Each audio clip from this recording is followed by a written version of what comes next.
Terry Nashif. What's up, guys? BYU basketball. Welcome back to the show, Terry. It was a great session. I noticed it was hoodies. You know, you had one, Kalani had a hoodie on. I didn't bring my hoodie game today, but next time. Next time. That's okay.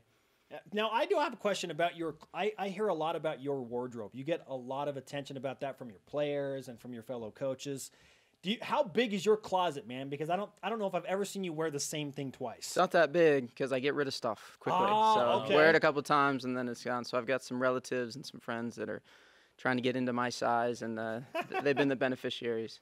How's your foot, man? It's way better. I'm walking around and it feels better. Coach Shork is putting me through some stuff that's painful, but it's good pain. Are you a better coach with an injured foot or with a healthy foot?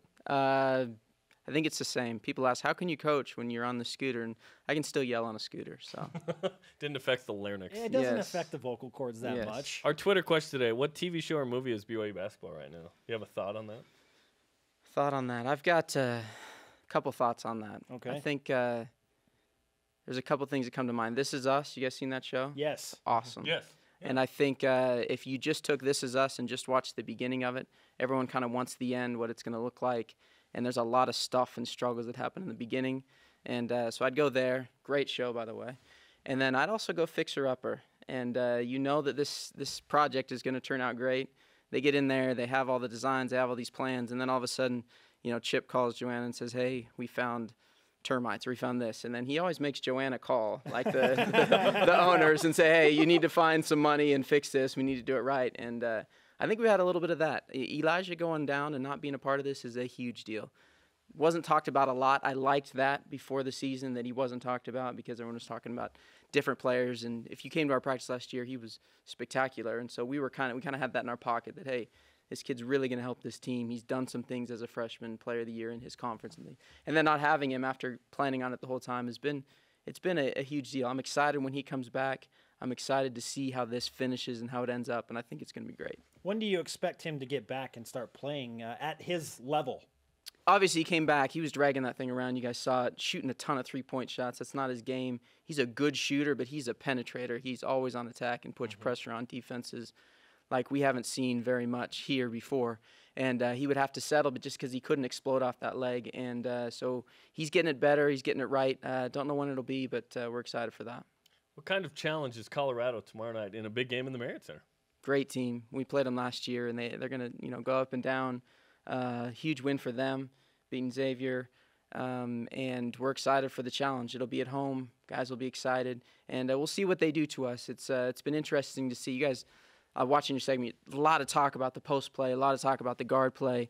And one thing that I would interject is a lot is determined by what the defenses are doing. And we're really taking what they give us. You talk about teams where a reason that our post guys are shooting so well and playing so well is these guards they're guarded. I mean, there's a lot of space down there for these bigs to play. Sure. And they've been tremendous. You watch what we did last week against Weber State. Early, they came with the monster heavy. TJ bangs a couple threes. Nick hits a three.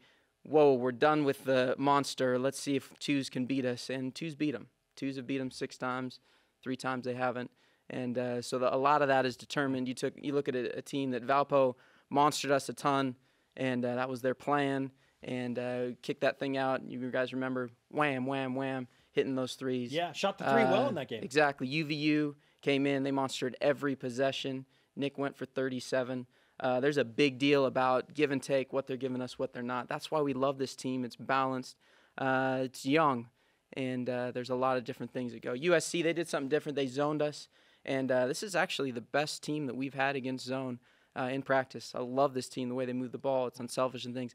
I think if I were evaluating what that was, and it changed at halftime, the Staples Center had a big deal with that. You take a young team into the Staples Center on that stage, and it was we were a little bit locked up, a little bit frozen, a little bit. I mean, we were turning that thing over like I haven't seen us do before. And so I would attribute that to youth in the Staples Center. They turned the corner in the second half, and it was better. But defenses are doing different things to us, and I'm proud of these guys, the way they're handling it. You talk about the Staples Center and that environment. Is there concern going to the United Center then for that same idea? I think there will be when we get to that game. That's a pretty cool facility. But we've been in the Staples. We've been through it. We're really, really concerned about Colorado right now, not really thinking about that game. But you put these kids in these big NBA environments, and it's a different situation. You guys talk about the youth, but I don't know if anyone really talks about youth. they say youth, but they say, yeah, they're youth, but they're really talented. And youth is a real issue that we're trying to work through that's exciting. This team has 2 seniors. Yeah, and we're missing you talk 2 seniors, and then you talk where's the juniors, and you talk about, you know what I mean, we're talking about freshmen, sophomores that are getting in the guts. And so it's a young team that it's fun to coach, guys. Love working with these guys. They're great. They listen. They're trying, and they're fighting, and I love it. I don't know how surprised we really should be, because Dave Rose was here in this studio saying this team will do some things that make you say, wow, okay. And then there will be some moments where you're like, okay, what was that? Like, what was that all about? So he it's almost like he knew, and we need to go back to the fact that he expected this type of growth. Tomorrow, Colorado, and everyone wants to talk about, well, you got to build that resume. How much will tomorrow's game and the result thereof affect that postseason resume? Let's talk about this. I think that there's a few things that are maybe hindering this team. One is kind of the outside expectations or things. Let these kids be kids. Let them develop. Let them play. Let them have fun. Let's go. And they're just feeling this pressure that, you know, a shot doesn't go in. You can almost see it in their eyes like, oh, my gosh, we're letting down whatever's supposed to happen. I think when you talk about a resume, you got to talk about that late. It used to be late, and it's getting earlier and earlier. We're talking about resumes in April. It's crazy, right? For the next year. Yeah. This thing is way, I mean, pretty soon we're going to be talking about 2 years in advance resumes. We have a show every day, Jerry. We need this. I'd love to come on and chat, man. Let's talk hoodies. Let's talk these things. But I will say this. You take, I'll talk about this with the resume. Tomorrow's a big, important game because we need to get better. We need to play well in the Marriott Center. We need to take whatever challenge they give us and rise to the occasion. I think when Elijah comes back, if he's a tremendous player, I think that comes into play. When they say, hey, we've had this kid healthy these games, we've had this. And the teams in our league are really good. You're talking about UT Arlington beating St. Mary's last night. That's probably a good thing where you can say, hey, they've been beat before. UT Arlington went to Texas and won.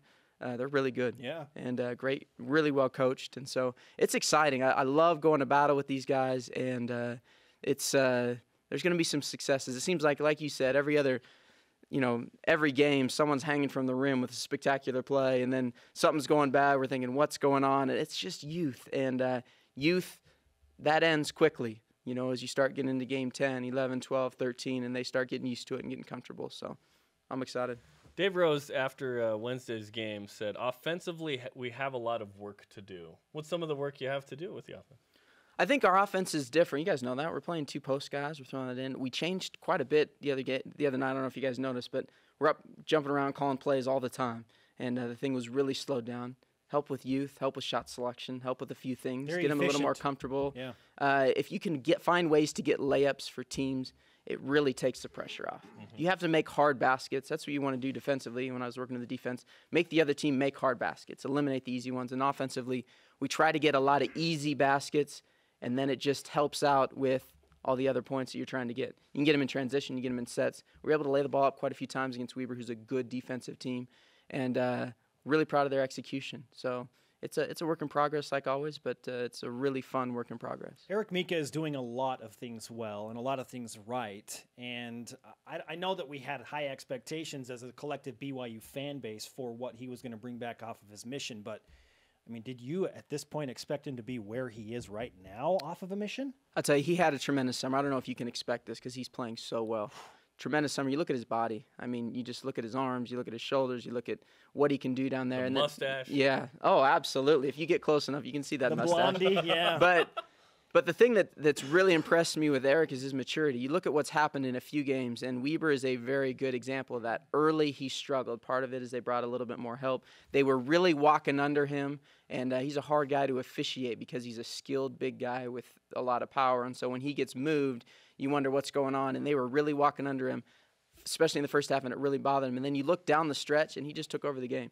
They said, hey, we're going to make him win the game for you guys, and that's exactly what happened. He did. It's exactly what you saw the switch turn. He was frustrated. You could see it in his eyes. And then he just changed. And that shows maturity. When you don't have a game where you're away the whole game, when you have a game where you can change the look in your eye mid-game, that's a really big deal. Got an offensive rebound that was huge for us. Made some plays. And then shooting free throws really well. You guys talked about free throw shooting, but that's really helped this team. What's the best way to increase three-point efficiency right now? Make more three-point shots. I think that's really what my mind goes to, is to make more of them.